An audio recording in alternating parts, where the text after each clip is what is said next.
bata, kamusta kamo karong adlaw? Ako si Teacher Trisha. Pero pwede ako ninyong tawag Teacher Trish. Karong adlaw kay naan usab kita'y matuan. Andam na ba kamo? Bago kita magsugod sa atong diskusyon karong adlaw, aduna na kita'y pag-usapan nga aktibidad. Ang tawag sa aktibidad nga atong pagabuhaton kay pangitaa ang sakto nga pamatasan. Aduna ako ipakita sa inyo nga mga litrato. Ang inyong buhaton lamang kay itaas ang inyong kamot kung gusto kamo mutubag. Kung ang litrato nga akong ipakita kay nagpakita og sayop nga pamatasan, ang inyong itubag lamang kay bu. Kung ang litrato nga akong ipakita kay nagpakita og sakto nga pamatasan, ang inyong itubag kay yehey. Nasabtan ba mga bata? Maayo, magsugod na kita. Pa sa unang nga litrato, unsa kini siya mga bata? Tama, yehey. Kini nga litrato nagpakita og maayo nga pamatasan. Ug para sa ato ikaduha nga litrato, unsa kini siya mga bata? Tama, bu. Ang litrato kay nagapakita og sayop nga pamatasan. Maayo mga bata. Karon aduna na usab ako ipakita sa inyo nga litrato. Ang gusto ko ninyong himuon kay inyo kining obserbahan. Unsa inyong nakita sa litrato? Unsa pa? Unsa ang ilang gibuhat? Tama mga bata. Karong adlaw atong pagatun-an ang mga saktong pamatasan sa pagkaunan. Bago kita magsugod sa atong diskusyon karong adlaw, kaya aduna kita mga classroom rules nga pagasundon. Una, maglingkod og tarong. Kaduha, dili magsaba-saba. Ikatulo, itot ang palihog og salamat. Ikaupat, kay mangayo og turno sa pagsulti. Og ikalima, kay magrespetuhay og magtinabangay. Nasabtan ba mga bata? Maayo. Karon mga bata, gusto ako makatungog gikan sa inyo. Unsa inyong pagabuhaton kung naa kamo sa balay sa panahon sa pagkaon? Unsa ang mga maayong pamatasan nga ginahimo sa inyong pamilya? Maayo mga bata. Karon adunay kitay pagabuhaton.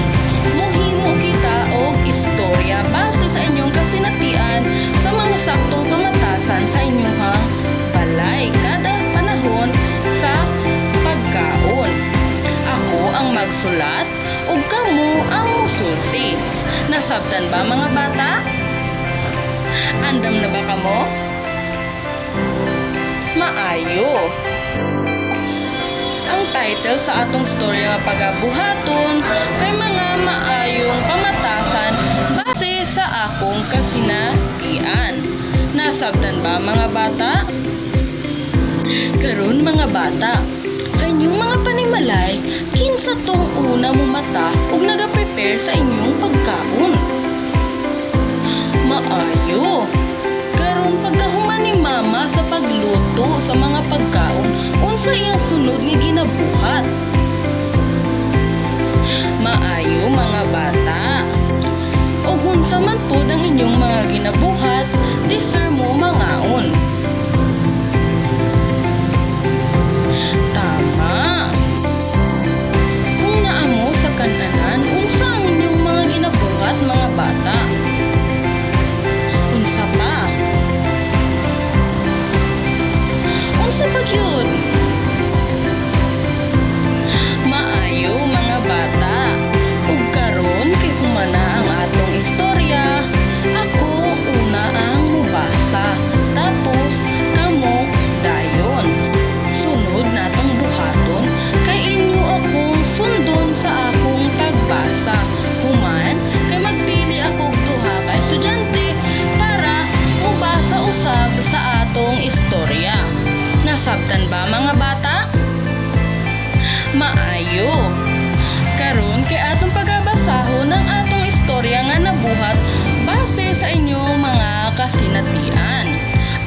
ba mo mga bata?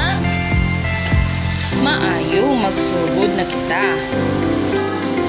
Sayo sa kabuntagon, una nagamata si mama. Humani mama pagmata, kaya nagaprepare dayon siya sa pagkaon. Pagkahumani mama magprepare sa mga pagkaon, iya dayon kaming pagapukaon o paandamon para mangaon. Si ate o ako ang nagaprepare sa mga kutsara, plato o baso para dili na kami magsigitindog sa panahon sa pagkaon. Bago kami mangaon, permi kaming ginaremind nila mama o papa para magampo at deser mangaon.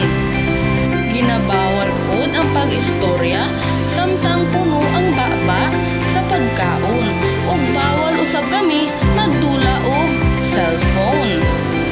Ingon si mama kung adunay gusto nga pagkaon ug dili kini maabot kay pwede nga mohangyo sa tao nga duol sa pagkaon. Nga magpakuha pa ug dili mag-wild diretso ug permi dapat mag-ingkod og tarong samtang nagakaon. Karon aduna ako ipakita nga mga word sa inyo. Ang inyong buhaton kay inyo kining pagabasahon aron masabtan niyong pasabot sa word nga akong gipakita. Nasabtan ba mga bata? Maayo. Mao kini ang mga word nga inyong pagabasahon. Maayo mga bata. Karon ngano mang kinahanglan nato sundon ang mga maayong pamatasan sa kan-anan. Tama. Maayo mga bata. Karon kinasabta naman ninyo ang atong topic karong adlaw, aduna kitay pagabuhaton nga aktibidad. Ang inyo lamang buhaton kay i-act or i-drama ninyo ang storya nga atong nabuhat gaina. Nasabtan ba mga bata? Maayo. Aduna na usab kitay pagabuhaton. Parihog ko pagibasa sa panuto.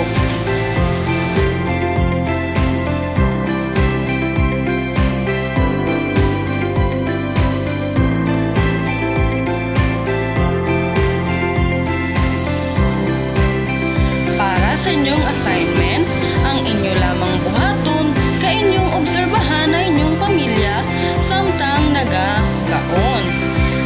Ugma, i-istorya niyo sa ako kung unsang mga maayong pamatasan ang inyong nakita. Nasabtan ba mga bata? Ug diha natapos ang atong klase karong adlaw. Salamat sa pagpaminaw ug salamat sa pag-attend sa atong klase. God bless you mga bata!